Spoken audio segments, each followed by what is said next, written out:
reduce the trade of animals that have been killed illegally. Thank you very much. So we're going to go back to the proposal committee. You're ready to answer. Point of personal, we have a point of personal privilege. Could you please repeat your point, Culture? How do you suggest the EU can reduce the trade of animals that have been illegally killed?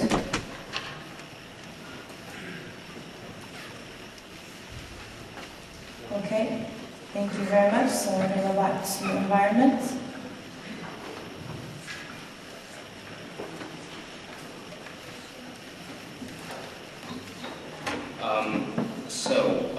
Regarding the first question about why are cats and dogs differently treated, well, first of all, we as a committee do not treat cats and dogs differently from other animals. But the problem is that normal people, they do. They treat them as their domestic animals, their friends, and we cannot do anything about it. We cannot make people treat them just as other animals that they eat every day. So. That's it. And the second question about that killing for fur is not moral. We completely agree with you, completely.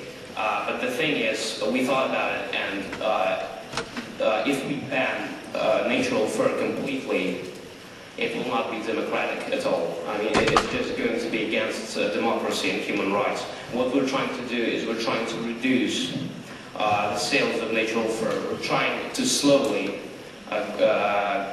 make people believe that fur is bad, natural fur is bad for our planet. And the third question, what are you doing? What are you doing with cat and dog meat? Was that the question?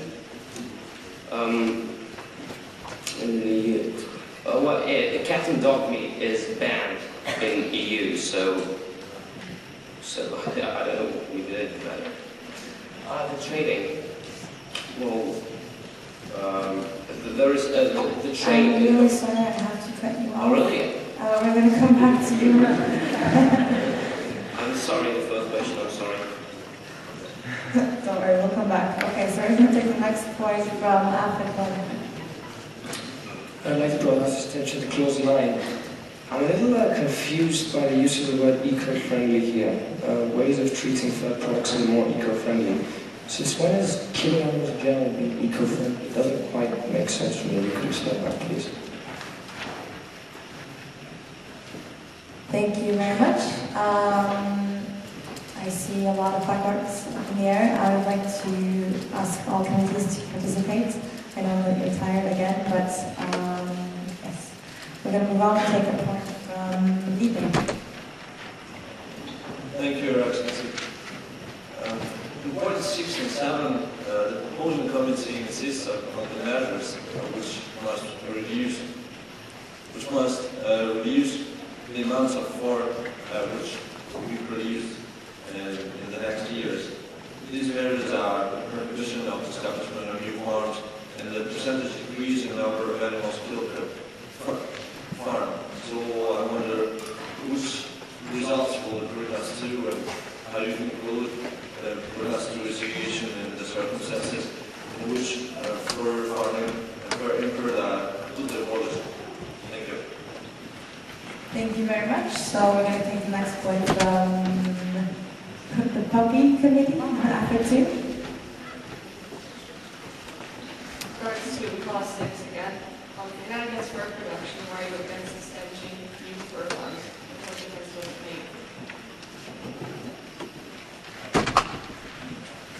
Thank you very much. I'm happy that you got my point about the placards. We're going to take the next point from Fan. My comment goes to point number 5. I find such measures discriminating, and don't you think that anti-fur campaign may create a negative image of people who buy fur products? Thank you.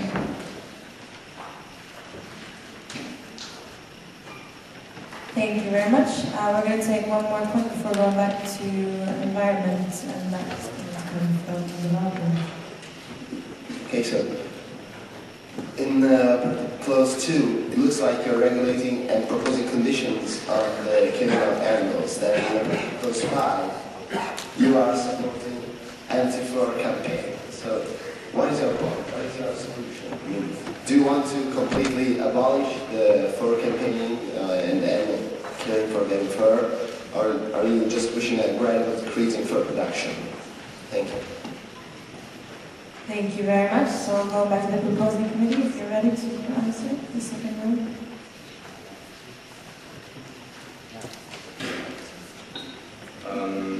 Referring to the first question, how is fur being eco-friendly?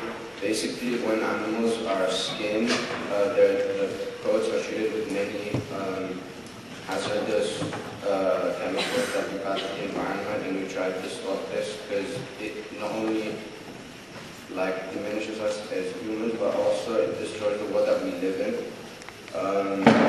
As the second question, how is the prohibition going to work? In clause 6, where it says, well, basically,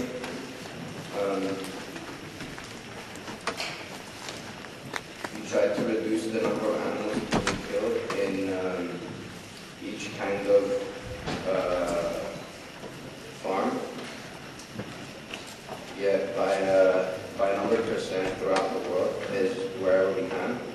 For the third point, where it mentions if any anti-fur campaigns discriminate for buyers, we try to gradually reduce this.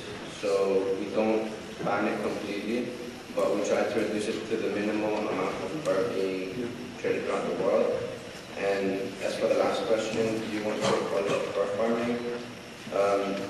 We do not want to do it. Like I said in the previous point, we slowly try to reduce it to an amount that it won't destroy our environment. Thank you very much.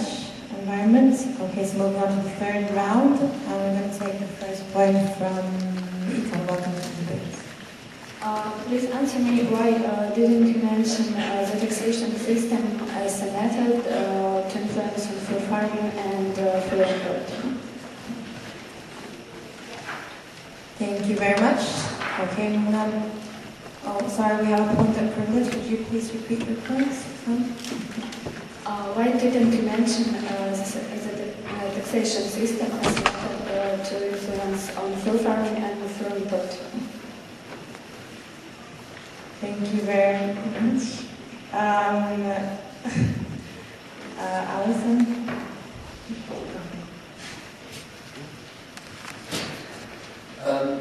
We would like to ask what developments that you can suggest to the killing methods in fur farms that don't use harmful toxins and yet are still financially viable. Thank you very much. So we're going to take the next point from employment. How does the labeling system in clause 3 make a difference in the market of fur, since all the animals are killed for their fur? And how can you increase the awareness in Europe for the fashion clothes? I mean, how can you increase awareness for the current situation, as you said in clause 5? Thank you very much. The next point is going to come from Jeremy. Thank you very much. I would like to say that I fundamentally disagree with the committee's policy to decrease the amount of fur farming as stated in clauses 6 and 7. I would like to refer to the lovely example of the species of cows. They are as well animals which share our world. However, they are slaughtered on a large scale on a daily basis to provide meat, which I am sorry to say is not a necessity. People are going to survive even without meat. So why should we make this distinction between animals? Instead, should we not concentrate on ensuring that they are farmed in the most acceptable way possible? And should we not ensure that most efficient, that the whole animal product is used most efficiently, which admittedly are, I'm very happy to say, are methods which the resolution has introduced very well. Thank you. Thank you very much. We're going to go back to after one point, and that will come from Ahmed Susan. It was said not long ago that to ban trades of animal and natural fur that go against human rights. It's a very interesting point of view from the political environment that the rights of humans supersede that of the animals and their fur. Thank you very much. Environment, are you ready to answer? I'd like to say here to the audience that we humans are a bad breed. Yeah, we're a bad breed. We have intelligence, we are apparently superior. We are, addictions. We, as an environmental community, would like to benefit it at all. But we are aware of this impossibility. We are superior, or at least we think we are superior. But we lose all that superiority when we think of simply using it in a non-rational way. I mean, we're not in the center of the world, but we claim ourselves to be, an intelligent breed. So why not doing it in a rational way and respecting both animal rights and human rights and democratic rights? Thank you. Thank you very much for keeping it short and precise. We're going to move on to the next round, and the first point is going to...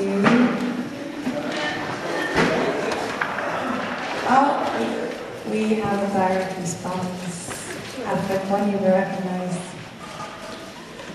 You said that banning it completely would be an impossibility, but I just want to know, is it really? Because it's not like we need it. We've got so many man-made fabrics which are better, keeping us warm than fur. And I know it's an industry and it has an economic benefit, but the only people that I ever see wearing it are supermodels on a catwalk, and even though they look good, but it's only really a luxury for the rich, so do we actually need it? Thank you very much. Okay, so moving on. We have one more direct response from environment to recognize. The reason why we cannot just ban fur is not because of the practical reasons. We all know that fur is not vital for people. It's because of the psychological reasons. You cannot just ban something some people use in daily life just because. And also unemployment is the problem. If we just ban fur, tens of thousands of people, maybe hundreds of thousands, are going to be unemployed. What are you going to do about that? Committee on Employment. Thank you very much.